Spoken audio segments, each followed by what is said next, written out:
This episode is brought to you by Prime Video.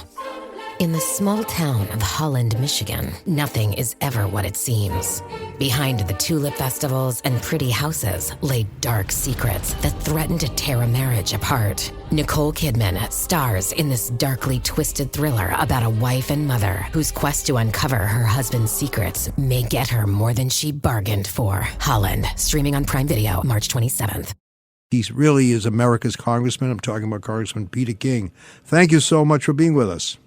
Oh, great to be with both of you, Reverend, Rabbi. It's great to have you guys as friends, and it's always a privilege being with you. Just go easy on the questions, that's all. Well, I will. Rev, I can't swear for, but I will.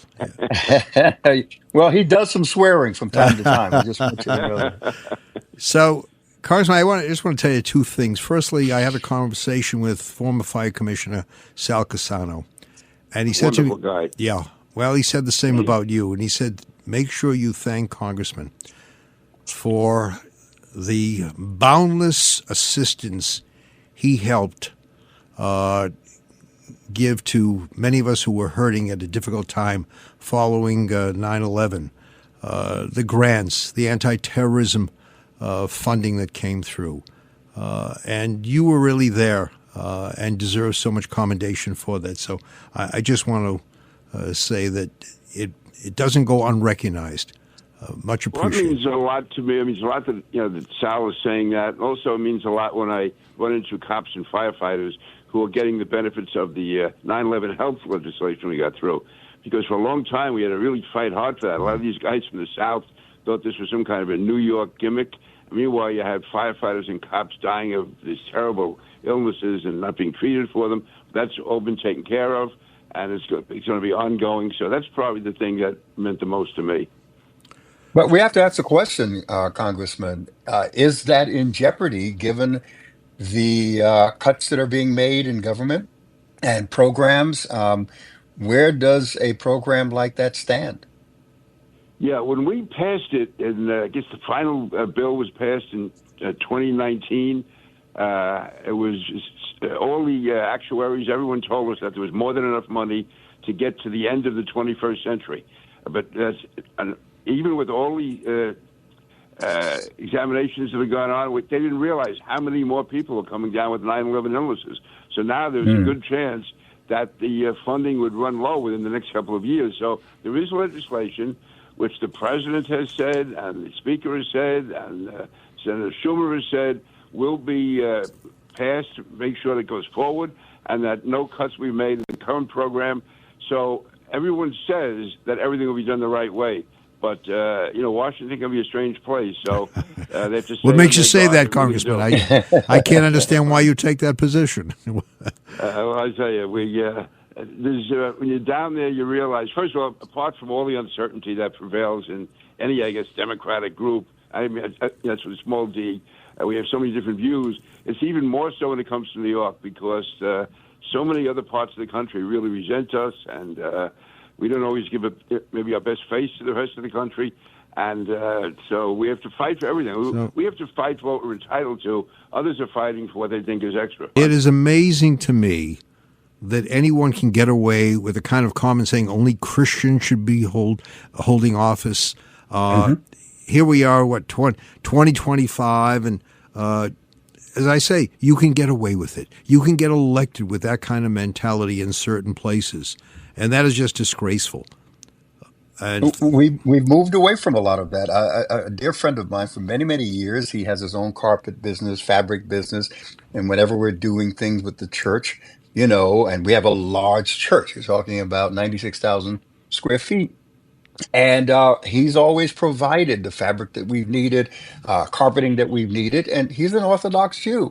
And we were talking about a project, and he was telling me, he said, Reverend, I had to deal with an issue with some cancer, and I had surgery, and I had one of the best doctors. If you ever need someone, and he's a Muslim doctor, and he just performed the most incredible surgery. And here's an Orthodox Jew talking about how yeah, great his Muslim surgical surgeon yeah. was, and that's the America that we live in or should live in. Yeah. It's sad that we raise the question, what religion are you? You know, you talked about the firefighters before, first responders who risk their lives, give their lives, and don't ask, what religion are you before I save your life? Yeah. So Yeah. it's just, Congressman, we're at a very unusual place in our history here where people express their opinions without substantiating the facts. You can say anything you want, and people accept it as being true. How do you deal with that today? It's really difficult, and it's partly whether it's talk radio, whether it's the social media, whether it's just different propaganda groups putting out information or what they claim is information. I mean, take a situation like Ukraine, which is obviously complicated, and there can be strong arguments made on both sides, but there's so much factual misinformation that's out there. For instance, the president keeps saying we've given $350 billion to Ukraine. Well, actually, the total billion, it's a total cost, it's $120 billion, and most of that is not in cash, it's in weapon systems, which is purchased here in the United States. So you have American workers that are being paid for it, and that's the bulk of the $120 billion. We also hear that Europe isn't putting in their share. Europe is putting more money than the United States because they realize what a threat that Russia is. And also people say that more Ukrainian soldiers have been killed and they're losing the war, and that Russia is winning because there's so many more Ukrainians killed than Russians. In reality, there's almost twice as many Russian soldiers killed as Ukrainians. But the fact is that even though Russia is one of the largest militaries in the world, they are losing almost twice as many soldiers, either killed or wounded, than Ukraine. And to me, the worst or the best example of that is that Russia now has used North Korean soldiers. Here you have this incredibly powerful military force has been so decimated by the Ukrainians that they have to bring in North Koreans to fight in Ukraine, which is the world really turning upside down. I think we should defend Ukraine, not even because it's Ukraine, but because it will stop Russia. We have not had an invasion of an independent country in Europe since the end of World War II until now. And that was the advantage of the Marshall Plan, of the Truman Doctrine, of NATO. These are all bipartisan plans to preserve stability in Europe, not just for their sake, but for ours. We got dragged into two wars, World War I and World War II, because we had no influence in Europe. And to leave those countries to their own, we felt was too dangerous. So now, if we withdraw aid to Ukraine and Russia becomes successful in Ukraine, you're going to find countries like Germany rearming more than before. And we can end up with a situation where these countries are going at each other because we will no longer have the influence in Europe that we should have. So the world which we put together, imperfect as it was, for 80 years preserved stability in Europe, and also, except for the Korean War and Vietnam, which were limited to those countries, did not allow a conflagration to break out in Asia. So we should be very careful what we say, what we do, and if we are going to make changes in policy, we should know what we're talking about and what the implications are, rather than just saying all the Ukrainians are being killed and Russia is winning. If Russia was winning, they would not even be thinking about a ceasefire. But all we're talking about the ceasefire, by the way, so far, is Zelensky has agreed to 100% ceasefire. Russia has only agreed to a ceasefire involving energy infrastructure. One of the reasons for that is Ukraine has been very successful lately in attacking and destroying a lot of Russian infrastructure. So all I'm saying is these are key decisions that have to be made over the next year or two. Our relationship with Europe, our relationship with Asia, our relationship with Russia, our relationship with NATO, our relationship with China, and they're also defending Taiwan. We're going to make changes in those in our policies we've had for decades. We should know what could be in store for us and have a full debate on it with honest facts and figures. We're going to take a break right here and come back with more on the Reverend the Rabbi and Congressman Peter King, America's Congressman. We were taught, if you're going to argue on the merits. And unfortunately, there are those who drift away from that standard. Yeah, it's unfortunate. We're in a world where commentary, pundits, opinions, personal opinions at that, are treated as facts instead of finding out what really happened or what was really said. And we turn those opinions into facts and truth. And then we run with it. And of course, we're also looking for someone to blame, which I'd like to discuss with Congressman. But first, let's talk about the facts the fact that people don't want the facts. Yeah, I think people feel very comfortable in their own silo or their own echo chamber, and you can do that today. I mean, you can find a television or a radio station or a show which will repeat what you want to hear. They'll say it over and over again, and other guests aren't allowed to talk or aren't allowed on. And you go to MSNBC, you hear one thing, you go to Fox, you hear something else. You hear CNN, now you don't know what you're going to hear at CNN, but it's all over the place. And certainly different websites, and you go online, you can find almost anything, and when you read them, they make it sound like everybody in the world has this opinion, except a small handful, and it's dangerous. I think we're seeing it, by the way, to a large extent with Israel. I mean, this the criticisms of Israel. Listen, you can always debate Middle East policy, but somehow this feeling of the Jews are too powerful, they control the media, they control campaign funding and all that. It's dangerous. We're controlling the media, Congressman. We Jews are doing a terrible job of it. But that. Listen, I agree with you, Rabbi. You know that. Yeah, but I remember it was Einstein who said, "My theory of relativity is a success. France will say I was the greatest Frenchman, and Britain will say I was the greatest Englishman. If it's a failure, everybody will say he was a Jew."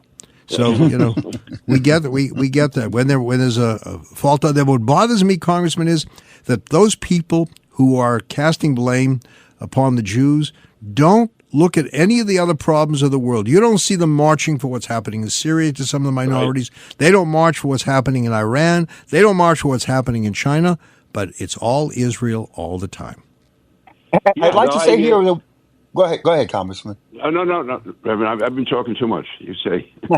Well, no. I like to say the fact that we do play a blame game, and like you just said, Rabbi, we don't take into consideration all of the factors that are involved in shaping what's happening. You take economics.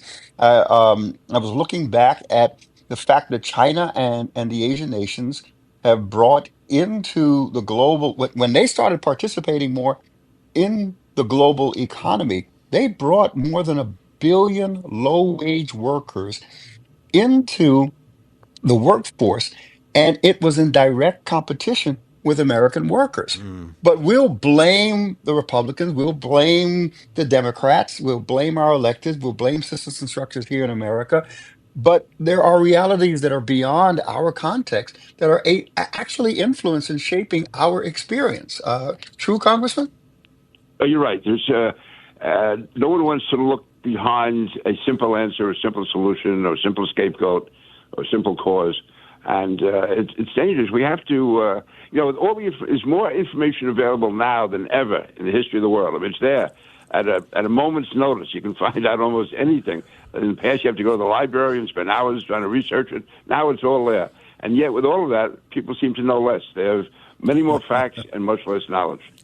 So, Congressman, I want to ask you a question. We had the threat of a government shutdown a short time ago, and Congressman Schumer said he wasn't going to vote with the Republicans to stop that. He did vote with the Republicans, and he was blamed. Now, is a government shutdown ever good for anyone? No, and the ironic thing is it's terrible for the party which is believed to have caused the shutdown. In this case, it would have been the Democrats causing the shutdown. It would have blown up in their face. I've been on the other side of this. I've been with the Republicans when they did the stupid thing of calling for a shutdown, bringing about a shutdown. And when you're meeting with them, everyone they spoke to agreed with them. They were right. They realized that the rest of the country they weren't talking to was against it. So Schumer saw that. Chuck Schumer, he was basically saving the Democrats themselves. But because there was so much hatred of Trump among the Democratic Party, within the Democratic Party, that if Trump is supporting it, they have to be against it. And so they were willing to shut the government down to prove their point. I remember being there with Bill Clinton when Republicans couldn't stand Bill Clinton, and they wanted to shut the government down to show Clinton they were wrong. We shut down the government with Obama to show Obama was wrong. And all rational thought goes out until the shutdown goes on for a few weeks. People start complaining, mad, they're angry. And then you go back in and you reopen the government, and your situation is worse than when it started, both governmentally and politically. So, no, Chuck Schumer did the right thing for the country. He also, being a good politician, realized this was best for the Democratic Party. Unfortunately, the bases of both parties are not rational, and they do go all out. So right now you find the left wing of the Democratic Party talking about Chuck Schumer as if he were Donald Trump. And I saw the same thing among Republicans when we would end a shutdown or we would talk about keeping the government open. Our base would attack us. And the base that's one thing that's really changed in politics.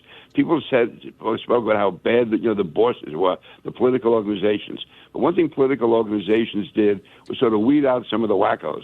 And also they provided a reasonable base to go forward. Now, I use the example in the Republican Party, what scared the life out of many Republicans was Eric Cantor, who was the majority leader of our party, as conservative as anyone ever was. I mean, he was a down-the-line conservative. He lost a primary to an unknown because they found, some people on the right wing found some obscure amendments he had voted for in a committee some years before, and they made the whole campaign using a lot of money in the media ads and mailings saying that Eric Cantor wanted open borders. He was anti-American, and he ended up losing by about 10 points to a person that was unknown. That scared the life out of Republicans, showed the power of the base. Then you found, and I'm not trying to start a whole feud here among Democrats, but when Joe Crowley, who could have been the next Speaker of the House, when he lost his election to an unknown person, AOC, it was the base of the party come out. There's certain rules in politics. I don't know how true they are, but they usually are pretty correct. In a primary, maybe 15 to 20% of voters come out. There's also another one that about 10% of each party is crazy. Well, that 10% is going to come out, and then you're fighting for the rest. So a small group of 5, 10, 12% can determine the candidate of the entire party. And it's dangerous. Last question, Rev? Yeah, Congressman, can you speak to the purge that's going on? Is there another time in history in our state, New York, where a newly elected official comes in, let's say governor, and does a radical removal of employees from the previous administration and replaces it with new employees? Is that common practice, or is this something totally new that we're seeing in our nation? Well, it's not totally new. I mean, it was Andrew Jackson said, to the victor belongs the spoils. And I mean, it is traditional that you put people from your party in as much as possible, and to the extent others can be taken out, you try to do it. Certainly in any type of political job at all, anyone that's policy making, you bring in your own party as opposed to others. I think it's being done a little bit more now. But on the other hand, the government has become so bloated. So I mean, I think what the criticism of Trump here is being exaggerated, because we do have to cut down on employees. It could be done right now, maybe with too heavy a hand. I'll see that. But as far as rooting people out, I mean, I hate to say it, but that's been going on. I knew people that went out under the Clinton administration, the Bush administration, the Obama administration. They bring in their own, and I've certainly seen it here in local governments. Al D'Amato tells the story. He had a job in the Nassau County Attorney's Office in 1960, 61, because Democrats never elected anybody. Then they elected a county executive. When he came to work the next day, the locks on the door to his office had been changed. So it can be a tough business. I think they're doing it. And now let me just say, which Musk and the president are going to have to watch. When they start talking about excess employees and they're not needed, they're not on the job. They're not there to know who is excess and who's not. Just because a person was hired in the last year doesn't mean that he should automatically be removed. And you're going to see in situations like veterans hospitals where, maybe some people working there, and they're working because they're veterans. They're capable, and if maybe you can bring in some young genius to do a slightly better job. But you really want to put a veteran out in the street. If he's doing a good job, maybe it's not the best job, but it's good enough. Or maybe he's doing a good job, but he just doesn't fit right in on the computer that they're talking about. So that is going to hurt Republicans if you find good people, especially, I would say, those who are veterans, those who could be disabled, because it can be pretty harsh. And I know if I were a cabinet secretary, if I were a department head, I wouldn't want some guy who's never worked in the government in his life, doesn't know what's going on in that job, just use a balance sheet to decide who's going to stay and who's going to go. There was a human element. It's almost like they're applying baseball analytics to government. I'd rather go with the baseball manager who knows his gut, who the better player is, not relying on what some computer tells him. All right. Yeah, and I let me just say this. I already appreciated that about you, even when you were not former congressman, but you were in office. You would take your own party to task when there were questions about, methodologies. I really respect that and appreciate that about you. Congressman Peter King. I would just add to that, Rev, one of the great heroes of Peter King was former Senator, the late Senator Joe Lieberman. Oh, wow. Yeah, and we would often talk about him with such reverence for the kind of person he was. But I got to tell you, Lieberman would talk about Peter King the same way. And I think, Congressman, he's looking down and saying, thank God there's a Peter King who can look at an issue fairly without being so partisan, with looking for, facts rather than fiction to argue. We're very fortunate to have you. Thank you. Well, I always look up to Joe Lieberman as being a true hero, an American hero. Yeah. I'm still trying to prove that somehow he was Irish, but I don't think he was. And I remind you, he was a member of my people, but he saw America as our people. Absolutely. He was the best. All right. Thank you. Thank you, Congressman. Taxes was feeling so stuck. Sitting in traffic, squeezing into a parking spot, all to squeeze in getting tax help during your lunch break. Now Taxes is a TurboTax expert who does your taxes for you, while you go about your day getting real-time notifications about their progress and the most money back guaranteed. Now this is Taxes. Intuit TurboTax. Get an expert now on TurboTax.com. Only available with TurboTax Live Full Service, real-time updates only in iOS mobile apps. See guarantee details at TurboTax.com/guarantees.